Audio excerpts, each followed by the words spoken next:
প্রশ্ন, রবীন্দ্রনাথ ঠাকুর। মা গো, আমায় ছুটি দিতে বল, সকাল থেকে পড়েছি যে মেলা। এখন আমি তোমার ঘরে বসে করব শুধু পড়া পড়া খেলা।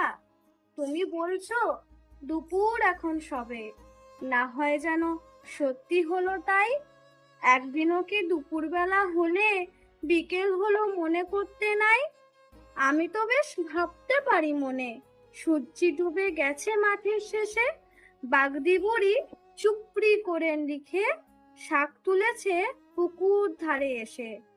আঁধার হলো মাদার গাছের তলা, কালি হয়ে এলো দিঘির জল। হাটের থেকে সবাই এলো ফিরে, মাঠের থেকে এলো চাষির দল।